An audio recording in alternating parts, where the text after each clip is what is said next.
I am Crystal Haynes, founder of the Ladybox Project.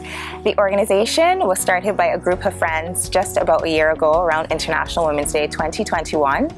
And we have a very simple mission, and that is to try to meet the needs of as many women and girls as possible as far as it pertains to them being able to meet their menstrual hygiene needs on a monthly basis. We've actually distributed over 16,000 packs of sanitary napkins in the course of the last 12 months, which is far beyond what we would have expected when we first got started. We have been able to work through a number of organizations who are already on the ground working with people who are in economically disadvantaged situations. So, for instance, the Barbados Alliance to End Homelessness, the Barbados Family Planning Association, the Caribbean Anti-Human Trafficking Foundation, and a number of other organizations who already work with women who have menstrual hygiene needs and might not be able to afford to meet those needs on a weekly or monthly basis. We also have expanded our mandate to provide baby supplies to families who might need support in that area as well. What was interesting is that among us as a group of friends, we were sharing, because we all had our babies around the same time, and we even as professional women were saying that it was shocking how costly it was to be able to afford the costs associated with Pampers and diaper creams, because you go through so many of these things on a daily basis. In order to keep a baby clean, you can't keep them in the same nappy all day. So because of the number of changes that are required, you can go through a pack of Pampers in just 3 to 4 days, depending on how frequently the child needs to be changed. And it's more than a matter of just human dignity. It's also about the hygiene and the health of that child. I mean, if you keep a child in a wet nappy all day, they can get, their skin can break down, they can get a diaper rash that can become quite severe.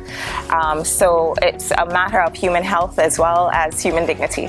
So we thought it was important to make sure that young mums of all ages actually, who might not be in a position to prepare a baby bag in the way that they need to when they're about to give birth, that we could stand in the gap and provide not just the diapers and those things, but the bottles, breast pumps, a whole array of things that typically would go into a hospital bag when you're about to give birth.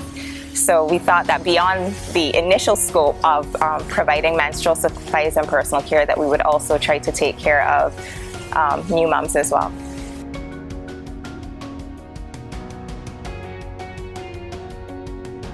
Well, to have 17.5% immediately wiped off of your menstrual products or your diapers or formula, that basically means that you have an additional set of money then that you could either use to buy more of the same products or even put into other aspects of managing your household. The reality is that some people do have to choose between managing their periods with dignity or between getting that extra pamper change or keeping their child in a pamper for a couple of extra hours. They're choosing between that and being able to put food on their table. That's the daily reality that I have seen in the course of my work when I go around to different households and see the conditions that people are living in. People have to make those very, very difficult choices. So a move that in a time where everyone is complaining of the cost of living and the impact that is having on them, this immediately has a benefit across the society, across a range of households, because most households will have women and girls in the household. And most households might have, even if there's a young man in the household, he might have a young child that he also has to participate in making sure that that child's needs are met.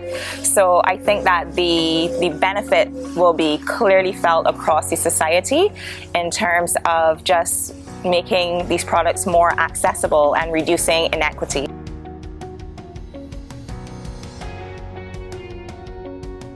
What's next for Ladybox? So we actually have a couple of exciting projects planned for 2022, including some school-based initiatives. We had actually hoped to be able to roll these out last year, but because of school closures, they were delayed. Now that schools are reopening, we are hoping to launch an initiative where we actually put menstrual product dispensers in the school's bathrooms. That way you don't have to go through the usual channels of having to ask a teacher or anything.